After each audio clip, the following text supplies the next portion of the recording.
গোপাল চন্দ্র মুখার্জি, যিনি গোপাল পাঠা নামে পরিচিত, 1946 সালে কলকাতা দাঙ্গার সময় একটি উল্লেখযোগ্য ও বিতর্কিত ব্যক্তিত্ব হিসেবে আবির্ভূত হন। কলকাতার বউবাজারের মলঙ্গা লেনের একটি বাঙালি হিন্দু পরিবারে 1993 সালে জন্মগ্রহণ করা গোপাল পাঠা পারিবারিক মাংসের ব্যবসার সঙ্গে যুক্ত ছিল, যার কারণে তিনি পাঠা ডাকনাম পান।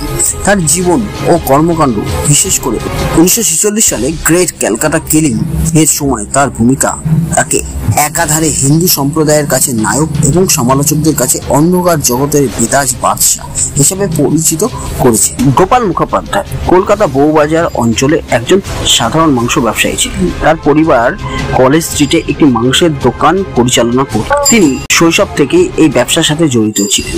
তিনি বিপ্লবী অনুকূল চন্দ্র মুখোপাধ্যায়ের ভাগ্নে ছিলেন এবং নেতাজি সুভাষচন্দ্র বসুকে তার আদর্শ হিসাবে বিবেচনা করতেন। 1946 সালে দাঙ্গার সময় যখন হিন্দু সম্প্রদায় মুসলিম লীগের আক্রমণের মুখে পড়েছিল, গোপাল তার ভারতীয় জাতীয় বাহিনী নামক একটি সশস্ত্র দল গঠন করেন। এই বাহিনীতে স্থানীয় যুবক এবং কুস্তিগিররা যোগ দিয়েছিলেন।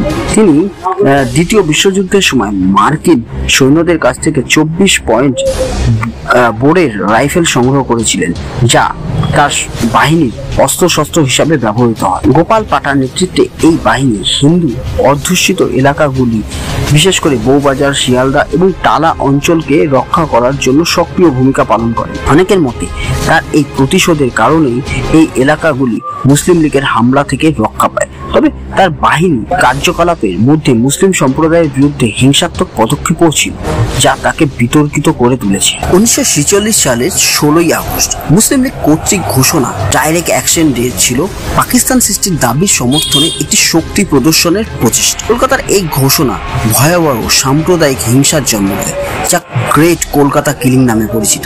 এই দাঙ্গায় হিন্দু ও মুসলমান সম্প্রদায়ের মধ্যে তীব্র সংঘর্ষ হয়, যার ফলে হাজার হাজার মানুষ নিহত ও আহত হয়। স্টেটমেন্ট পত্রিকার সম্পাদক এই ঘটনাকে যুদ্ধের বিভীষিকার চেয়েও ভয়ঙ্কর বলে বর্ণনা করেছিলেন। এই সময়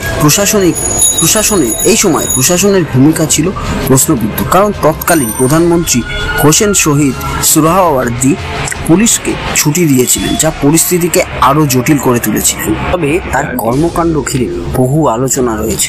ইন্ডিয়া টুডে এবং অ্যান্ড্রু হোয়াইট হেড এর গবেষণা অনুযায়ী তার বাহিনী অনেক সময় প্রতিশোধমূলক হামলাও জড়িয়ে পড়ে।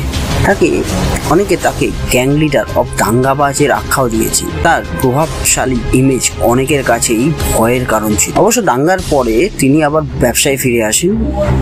বউবাজারে তার মাংসের দোকান চালাতেন। রাজনীতিতে সরাসরি সক্রিয় হননি, তবে এলাকার মানুষ তাকে আজীবন এক শক্তিশালী নেতা হিসাবেই দেখেছে।